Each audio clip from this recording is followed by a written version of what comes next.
So I've skipped a lot of steps, but it's 12:30 at night, a.m. It's dark out. It's 12.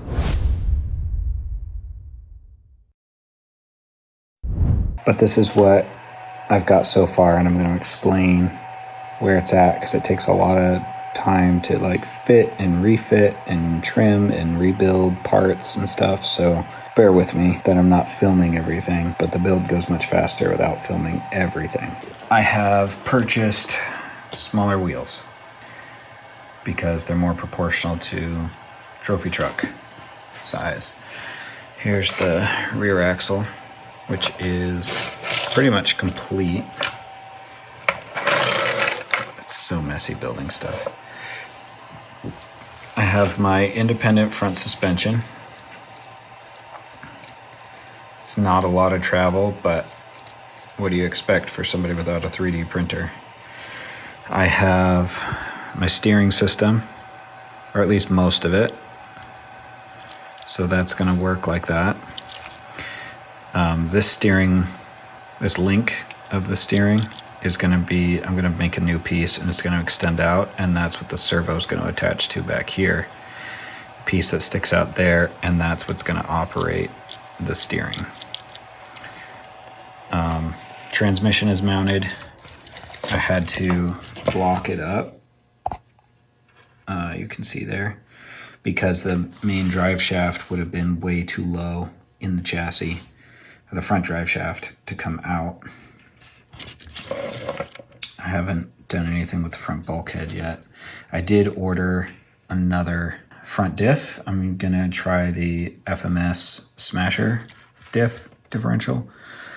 The one I was using was a ball diff, or I was mocking up for this, and it just didn't fit properly. I didn't like it. The cups stuck out really far, so your drive shafts would be really, really short. Man, I am so tired. For this front suspension, this is just a sheet piece of ABS plastic, just like that. And I cut it, and this is a 1mm stainless steel rod that's been drilled, and I drilled through it that way. These are some links I found on, it's either Amazon or eBay. They're aluminum. I don't love them because they're really big, especially for the steering. Like that, the ends of those are huge. So I might change those out to plastic ones. I don't think I'm gonna change these out to plastic because you can see they've got a bend in them, unless I can find plastic ones with a bend. But it allows the truck to go up higher. And I bent them myself because it's aluminum and I can. But you have to be careful not to bend it too far or too many times because it'll just break on you. I've basically eliminated bump steer from what it used to be. You can see that left wheel moving a little bit. Front, the right one's not moving hardly at all when I go up and down. So I'm satisfied with the amount of bump steer I don't have. That's nice. If you look, this wheel is kind of kicked out at an angle, and this one's basically straight. So I need to shorten this arm a little bit to bring the top of the wheel in, give it some more negative camber. It's too much positive camber right now. The steering servo is mounted on one side back here. Still working on figuring out how to mount the front. My trailing arms, let me get those back on. There it is. That only took me about 30 minutes to put those on. But we have 4-link suspension in the rear with trailing arms. And this moves actually quite a lot. Let's see. Way too much, but whatever, you know. Almost needs to go down lower and up, not as high.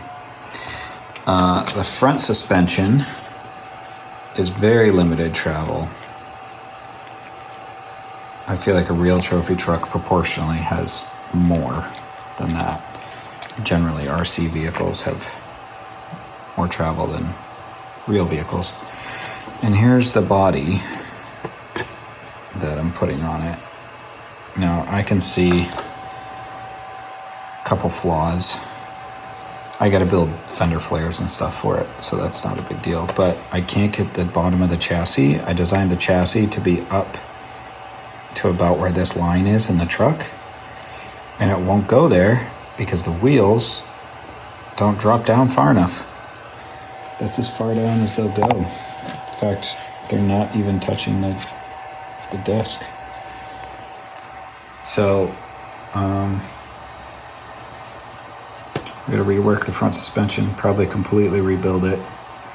One thing I'm seeing is that where these arms attach, they're going to have to attach lower, like a piece that bolts onto the bottom of the chassis, and closer to the center, which means the steering is going to have to change once I do that. And maybe I need to do that first before I move on, because I haven't figured out my shock tower situation or how the shocks are going to mount. In the back, it's pretty straightforward. I basically just need to put a bracket like this up here a little higher and a little further out so that it'll line up with the trailing arms. Probably make it extend out here, become part of the roll cage. Yeah, maybe I'll build something that will integrate with the roll cage and look like a bar or something. That's what I've got so far. Everything's working, it's just not ideal yet. Engineering before computers, this is what it was like. Maybe, I don't know. They probably used a lot more math. Just taking apart the transmission because I'm trying to mount the motor. And I noticed this little speck of black stuff way down in there. So if you get one of these aftermarket transmissions, maybe check. There's a piece of silver stuff up there. That might be me because I was getting this out, but this black thing is definitely not me. Felt like the gears were jamming and stuff, so it also came completely dry. I'm gonna get some grease in there. But something to look out for. Check all your gears and stuff to make sure you don't have debris inside your transmission. It's such a mess, but we're getting close.